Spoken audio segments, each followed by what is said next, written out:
Note, I will use the plural pronouns they, them, and their to refer to God, beloved, Spirit, source. Every year, Christian churches celebrate Advent for the coming of Jesus. Most of these celebrations turn me off because they miss the point. They keep praying for Jesus to come. They hint at, what must we do to bring him here? They're all about making a perfect event happen, as if it never happened. Jesus was born, lived, died, and resurrected over 2,000 years ago.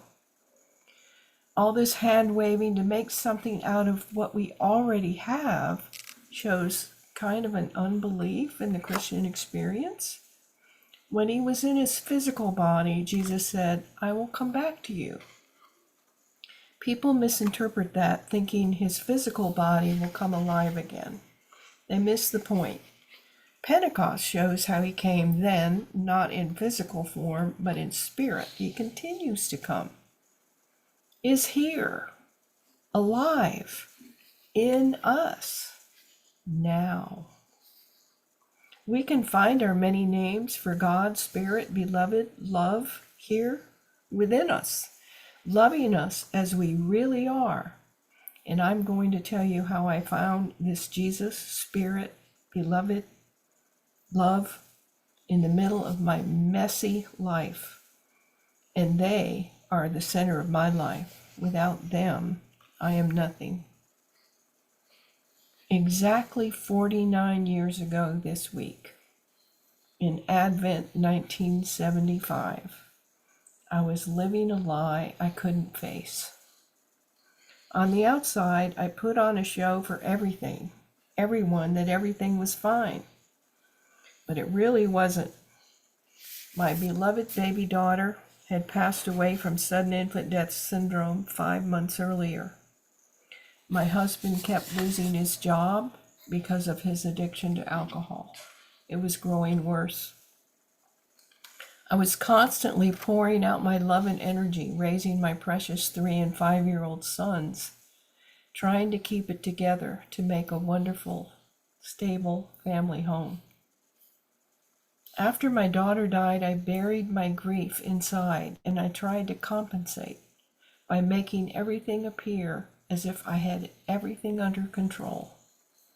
I was running as fast as I could. I was doing the best I could, and it wasn't enough. It was all a house of cards, and I was so tired. Then my neighbor across the street dragged me to an Advent program to hear Brennan Manning, a Franciscan priest, give evening of talks. 4 evenings. He had a new message I hadn't heard the same way before. Instead of preaching, this is what you need to do to get close to God, he said something different. He offered God's invitation of love to each of us that has been here since the beginning, that we each are beloved unconditionally as we are, no stipulations, no qualifications, right in whatever mess we happen to be. He said we only need to accept what has already been given. He invited us to a close relationship with God. The next afternoon, his words rolled around in my head as I sat down to begin his daily assignment for us participants. He had given us a slip of paper with 5 short scripture readings. I'm still incredulous that I found my college Bible packed away somewhere. I tucked my preschoolers down for their nap and plopped on the floor in front of our bed. Brennan's instructions were for us to pick one reading, read slowly, close our eyes, take long pauses, read slowly again, close our eyes, repeat. I can't remember which scripture I read, but after doing this a few times slowly, dropping down into the quiet, then whoomp, I was dropped into an expansive space of endless love and peace and rest. I knew, burned into my bone marrow, that I was loved deeply, intimately, fiercely. My flaws didn't matter. Here I found the real truth. All the desperate things I did were not really important. I experienced true love for the real me who I am, not for a pretend me. No matter what happens, I am loved as I am, and all the other furious stuff that happens around us doesn't really matter. When I opened my eyes, I wondered, what was that? I had never experienced this before. This was beyond belief. I didn't know how to talk about it. I couldn't describe it to my friends. I went to a priest to ask him about it, and he didn't want to talk about it. That made me even more hesitant to talk about it. In fact, it has taken over 40 years to bring it out into the open, like talking it out with you.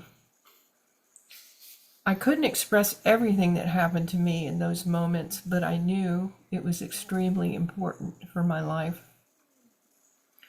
One reason I couldn't talk about it was that words could not come close to describing it. They still don't.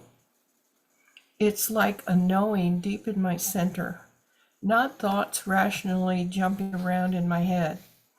It's an experience melded into my DNA that logical thought cannot touch. It is real. It is forever. It breathes who I am. So then I knew I needed to do this thing I just did more often. I knew it would change my life and point me in the right direction. And it has. More about that later. Thus began my daily practice of drawing closer to God in silence. What happened to me is just my story. Everyone's story is different. Also, every time we sit down to have quiet time with God, incredible awareness doesn't always bubble up to our surface knowing. It's not extraordinary mountaintop experiences that bring us closer to God. It's letting go of trying to attain these that get us the true connection. These moments of drawing nearer to God, aware or not, lead us closer step by step. Have you encountered God, love, spirit in the midst of your messy life? Have you yearned for a deeper relationship with God? Have you experienced a deep knowing within you that you are precious and beloved of God without strings?